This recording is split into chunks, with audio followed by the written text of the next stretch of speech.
What is that? Gee! So we need 800, nearly a kilo of sugar. Oh my gosh, no wonder people like this.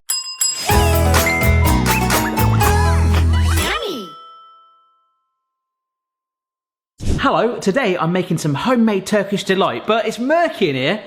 Let's do it somewhere else. Yeah, this'll do. It is horrendous outside, sorry folks, welcome to the garden kitchen. A bit of a bodge at the moment, but don't worry about that. It'll make sense. Recently I showed you my dislike of Turkish Delight. As I grew up in the UK, my nan used to love them. The Turkish Delight drenched in chocolate, very popular. Some people absolutely love it, and a lot of the feedback was, Barry, you must make your own homemade. Apparently, a homemade Turkish Delight is incredible. So this is a really interesting fact. Apparently, Turkish Delight is also known as locum, which sounds a little bit like an insect. And there's loads of different flavors. And what I didn't realize is to put nuts in it, obviously if you have a nut allergy, avoid that. That's actually really, really popular. Hazelnuts, walnuts, dates, or in our case today, pistachios. Hang on a sec. Before I start this, I'm missing a key ingredient. Oh, come on, mate. Actually, he's better off down there where I can see him. Right, let's Turkish Delight. I love how I've got like random things that are making me feel comforting from, from the house. It's like, you're mine. The first thing I need is an absolute whopping 800 grams of sugar. Look at that. Oh my gosh. That is an insane, that can't be right. That's obscene. That's surely not right. 426 mils of water. I still can't get over how much sugar that is. So a candy thermometer, which I used to not really use that much, but I found it is actually, these are amazing. Everyone should have one of these. So I got like way too much junk on the side there. So I've actually got two hobs in here. We'll just get it over to this one. This is the first time I've done this. Hang on. Oh, look! Man, we have fire! Man, have fire! I need a stirry thing. Oh, yep. So this is probably gonna dissolve. Hiding those calories. Continue to boil it though until it reaches 240 Fahrenheit. Which, as you may be able to see, because the left column is Fahrenheit, is a long way off. So we've got a bit of time. So what it's just told me to do is line this tray with foil, but I don't know, when it comes to me with foil, I would prefer baking paper. I always call it baking paper, baking parchment. It is paper, isn't it? It's just like a paper with a coating on it. There's something about foil, it just kind of sticks to things, right? Liberally coating it, try and get some on your arm as well, should help get it off. Should. That's their little asterisks on the website, isn't it, to cover themselves. Imagine that if you're an astronaut, your pre-flight briefing. Yes, we've done our calculations and it should go up in the sky. You should be okay. Well, that is starting to get there slowly, which gives me time to get the other ingredients ready, so I'll do that. I just weighed out the cornflour and yeah, basically got it everywhere. Some more water and a teaspoon of cream of tartar, all right? One other thing is the juice of a lemon. Where's my knife? Oh yeah. Get in there. I'm genuinely using the jug as a tripod right now. Like, what am I doing? I've got to say, like, finally, like, doing some sort of cooking in here is making the kitchen feel quite alive. The smell of lemon and cornflour everywhere is quite refreshing. It's quite clumpy and horrible at first, but as you agitate it, it's so weird, cornflour, isn't it? It just suddenly goes, oh yeah, quite like this, and breaks down. So that's what we need to do. But I should be doing this over the heat. So the reason I've got two hobs is so that I can have other people here cooking with me. But I'm gonna use the other one, why not? So here we go. And so I'm gonna keep whisking it, but as I do come over, oh look at that, look how clear that's gone. Oh, that's at 180 Fahrenheit, so not quite boiling yet, but I'm gonna buy myself time, all right? I've got to bring my other handle out. It's a horrible noise though.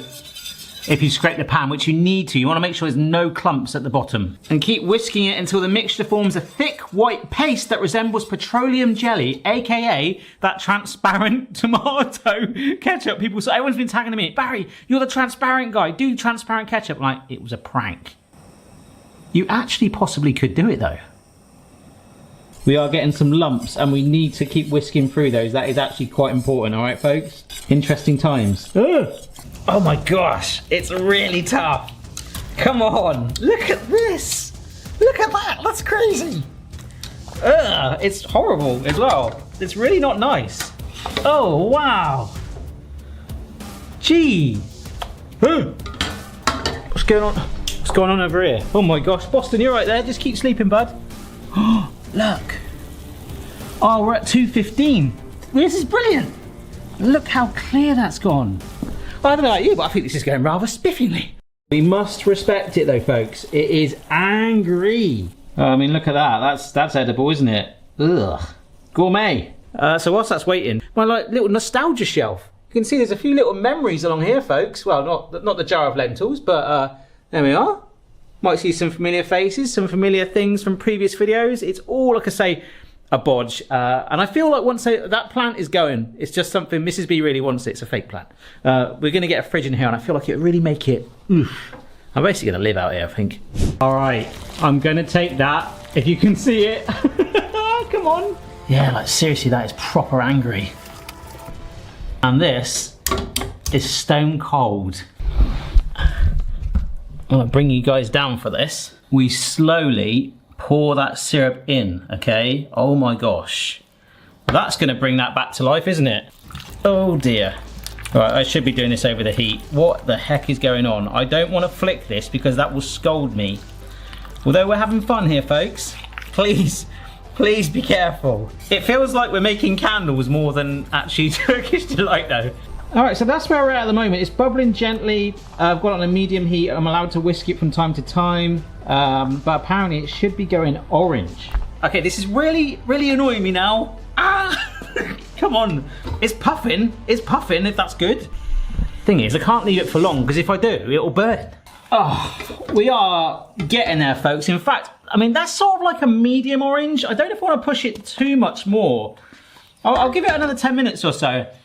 But whilst I'm sort of periodically doing this, there's a few other bits to add to make it look a little bit more Turkish. So we've got some salt, orange extract.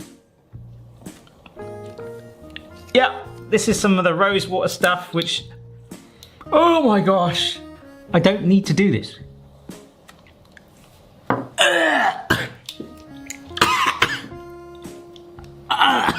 Oh my gosh. Ingredients, cane alcohol. What is that? Gee. And we've got this pistachio kernels. Now, I didn't realize, like I say, if you've got a nut allergy, just admit this, but apparently this is like quite stereotypical in your Turkish Delight. I've got to keep going. If I hate it after this now, that's going to be hilarious. And it's highly likely. But of course, I don't need to put rose water in there. Other extracts, like you say. A mint one.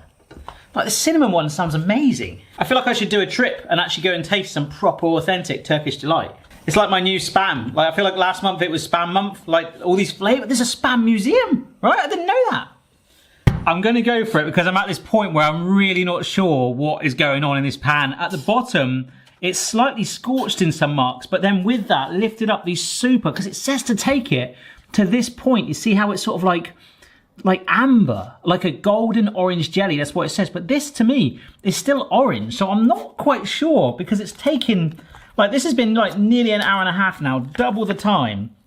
And as I stir it through, I get these little clumps of it.